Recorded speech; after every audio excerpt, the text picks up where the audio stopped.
Welcome back everybody to another episode of Direct Comparison. In today's episode, we're going to take a look at the recently released Doom Eternal and see how it compares both visually and from a gameplay perspective to its 2016 predecessor, Doom. Now, a while back, I conducted a comparison between these two games, but then I was only able to show you footage that Bethesda released during their E3 reveal.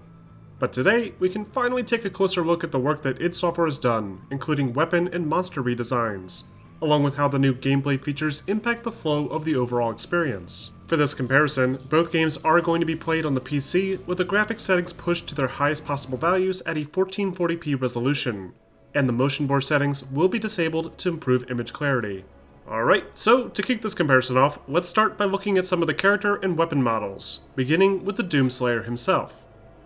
Now in the 2016 Doom, you rarely get a chance to see the Doomslayer himself while wearing the armor. The only time, at least in the campaign, that the player can see the Praetor suit in full is at the very beginning, when the Slayer awakens and is about to put it on. The suit is mostly green, contrasting heavily with the black and gray connecting armor joints between plates, and the helmet is a stylized version of the original Doom Guy helmet from way back in the 90s. In Doom Eternal, we get plenty of opportunities to see the Slayer showing off his new and improved armor. The first change you'll notice is the coloration. The suit color has more of an earthy tone this time around. The breastplate has a few new details, and the helmet features larger ventilation on the top, but it's otherwise a very similar design. The biggest change that's been made has been to the arms, that are now open at the sleeves, and the Slayer's gauntlets have been given a new look, with a massive extendable blade that makes up a majority of the glory kill animations now. The Slayer also has a shoulder-mounted launcher device that can fire various grenades and even a flamethrower that helps the player replenish any lost armor points. On top of these new tools, Doom Eternal also gives players significantly more options for traversal in the game's environments. Players can now dash to the sides or through the air, which can be coupled with double jumps for extremely long clearance. Players can also swing along horizontal bars for an extra boost, and climb up specific surfaces, adding far more verticality to platforming obstacles and combat sequences. But that's not all that's changed. The weapon arsenal has also been given a huge overhaul. First off, Doom Eternal marks the very first time in the series that the player is not given a standard pistol. Players instead start off right away with the combat shotgun, which now occupies the number 1 hotkey on the keyboard. This is a pretty surprising choice, though I also get it. There's never been a real use for the pistol in any of the past Doom games once you start grabbing other weapons. Even with the upgrades in Doom 2016, the pistol never felt like a worthwhile weapon, and it really hurt the pacing of the action when you were stuck using it. Now, the combat shotgun, in its most basic form, behaves as you'd expect. It deals a medium amount of damage at close range, and you can unlock 2 separate upgrades to enhance its abilities further. In both games, players can attach a grenade launcher that will either bounce off of a surface and detonate, or explode on impact on an enemy. But instead of the burst fire option from the last game, Doom Eternal's combat shotgun has an automatic revolving barrel modification, allowing for powerful rapid-fire shots that can deal some serious damage in a short amount of time. As for the look of the weapon itself, the model has been given a complete overhaul. The new combat shotgun has a much cleaner appearance, with a chrome reflective chamber and sleeker aesthetic. By comparison, the original shotgun looks bulky and dull, and when firing, the weapon's muzzle flash effects have not aged very well when stacked up to the new effects used in Eternal. The assault rifle has seen some even more drastic changes. Again, the general idea behind this weapon is the same. It fires full auto and deals a medium amount of damage to hostiles, and can alternatively fire multiple rocket pods in quick succession, or be equipped with a scope for mid to long range engagements. However, this scoped ability has been altered slightly to make it more appealing. Unlike before, where you just zoom in and fire full auto, this attachment now switches the weapon to a separate, more powerful single-shot mode, useful for picking off targets with precision headshots. Cosmetically, the assault rifle looks a bit more complex than its counterpart. It now sports a red finish, complemented by some gray metal pieces. Additionally, the rocket pods now eject from the left and right side of the rocket pod attachments, as opposed to popping straight up like before. The iconic Super Shotgun is one of the few weapons here that hasn't had many changes. At first glance, the weapon looks practically identical. However, the inlay along the receiver has been toned down a bit, the sight is now more pronounced, and this new version sports the new meat hook attachment that allows players to grapple enemies and swing around them at high speeds, greatly improving the player's mobility. The chain gun has also seen some pretty big changes. Visually, the weapon now appears more sci-fi than before, with a clean metallic look rather than the harsh mechanical appearance from before. When you activate the deployed turret attachment, there's now 4 rotating tri-barrels instead of just 3, giving it an even more intimidating appearance. And just like with the shotgun's burst fire attachment and the AR scope, the minigun's less useful barrel warm-up mod has been replaced with a new protective shield, giving players a distinct choice between a more defensive approach or a more damage-heavy one. Another weapon that was removed from Eternal's lineup is the Gauss Cannon. However, its spiritual successor, the Ballista, makes up for this omission, and includes an even more powerful charge-up shot that sends a devastating horizontal beam at enemies. The rocket launcher functions basically exactly the same, though its new appearance might suggest otherwise. Instead of a conventional rocket launcher design, id Software decided to mix it up a little, and created a rocket launcher that looks like it was forged in hell itself, with bright chrome metal pieces and a skull insignia along the side, along with a cool visible chamber in the center. And finally, we have the plasma gun. The plasma gun in Doom 2016 looks absolutely nothing like the original design of the gun featured in the classic Doom games, which was odd considering how much the other weapons in the game had managed to look pretty similar. With Doom Eternal, it decided to return to the original design, along with new cooling tubes and coils along the side. In terms of its functionality, it works almost exactly the same as the last game, though its heat blast effect is now more powerful, and the new mod allows players to fire a constant stream of energy at their enemies. Speaking of which, let's take a closer look at how the demons have changed. These standard enemy types, called the Possessed, look a lot more like your typical zombies in Doom Eternal, and also have bright yellow glowing eyes and a pentagram burned into their forehead. The Possessed from Doom 2016, however, are much more disturbing, with a singular hole where their eyes should be, and a strange fibrous look to their cheeks. The Possessed on the surface of Hell, also known as the Unwilling, look a tiny bit more like the enemies in Doom Eternal, but still lack any eyes or pentagram. The zombie soldiers have seen an even greater change. Much like the plasma gun, the zombie soldier's design now more resembles the original classic design of the enemies in Doom 1 and Doom 2, complete with the red eyes, crew-cut hair, and green uniforms. The soldiers in the last Doom looked less like possessed human soldiers on Mars, and more like weird ogre hybrids. A similar change can be found when looking at the Mancubus. The Mancubus in Doom 2016 features a single eye and looks much fatter, with Hell-inspired armor plating and technology. The Mancubus in Eternal, however, looks a lot more like the source material, with a slightly more humanoid facial structure, more built-up body, and technology that looks a little bit more modern. It's a massive improvement, and more accurately captures the spirit of this iconic character. Other enemies like the Cacodemon and the Imp have seen only marginal improvements, including enhanced specular effects to help bring out some of their smaller details, some reworked coloring, higher quality textures, and more detailed eyes. While this looks great for the Cacodemon and the Imp, I'm not sure the same can be said about the Revenant, whose new glowing eyes in Eternal take away a bit from the haunting blank stare in the original model. Also, the textures and blood effects along the model in the previous Doom look to be a higher quality than the Revenant in Doom Eternal, one of the few times where I found this to be the case.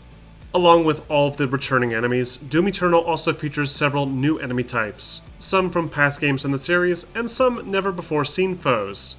There's the Carcass, that can summon annoying shields into the field, blocking your path temporarily, the Prowler, a previously multiplayer-only character from the last game, tentacles that pop out of the ground at certain locations, the Whiplash, the Gargoyle, and several more.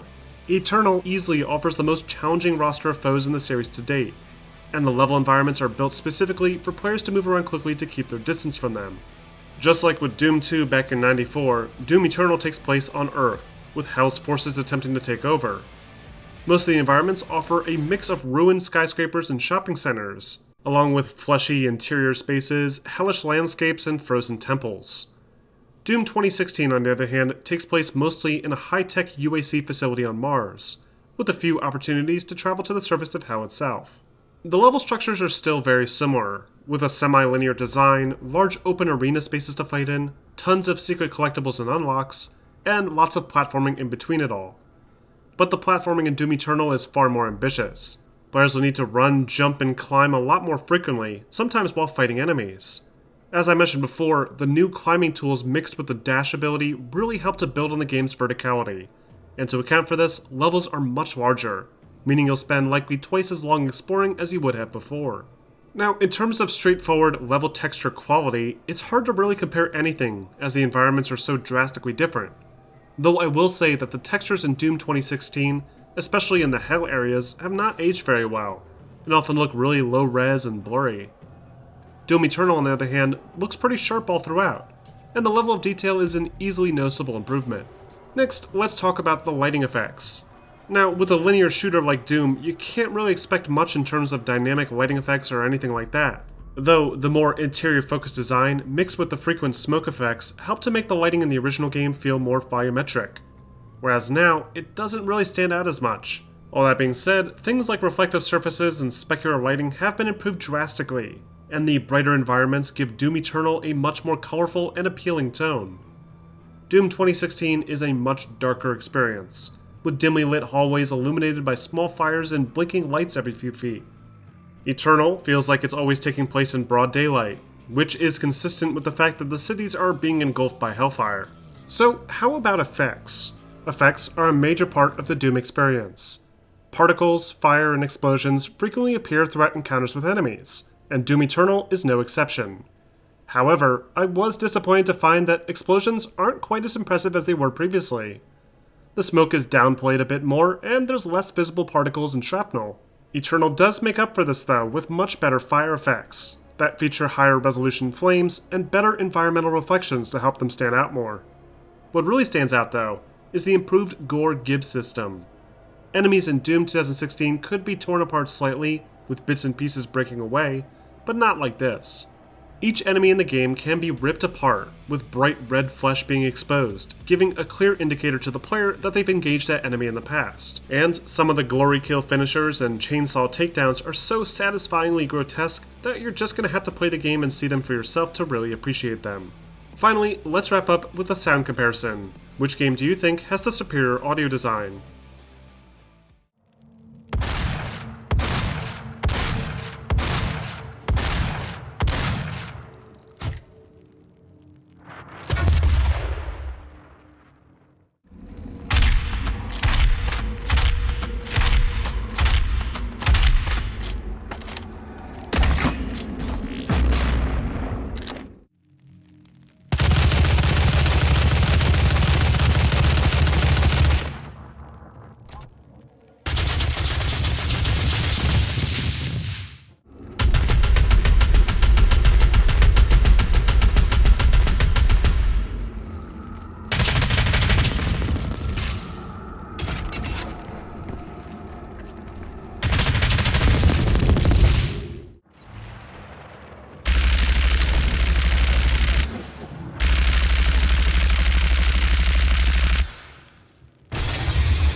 And that wraps up this episode of Direct Comparison. Overall, Doom Eternal is a massive improvement visually and mechanically over the previous game. Player maneuverability has been increased dramatically thanks to new tools like the meat hook, horizontal bars, and dash ability, and the rework of some of the less popular weapon modifications was a wise decision that pays off greatly. Many of the questionable design choices from before, like the plasma gun and the mancubus, have been rectified in Eternal, bringing the game more in line with the original games from way back in the day. Though there are a few, like the Revenant, that aren't quite as impressive as they could be. There's also a ton of other new gameplay mechanics in Eternal, like the reworked challenge rooms, the Doomslayer's personal hub area, the new multiplayer mode, and the reworked progression systems. But I'll try and cover those in more detail with my final review next week. In the meantime, what do you guys think? Are you impressed with Doom Eternal? Or did you prefer the design of Doom 2016?